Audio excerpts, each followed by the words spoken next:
Hey everyone, welcome to my video. Today I'm going to show you how to mix concrete with this awesome JS1000 twin shaft concrete mixer. This mixer can handle all kinds of aggregates, and it also adds water, cement, fly ash and other stuff at the same time.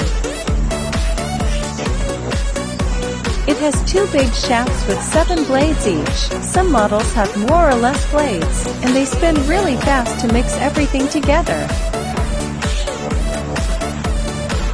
It only takes about a minute to get a batch of concrete that's ready to go.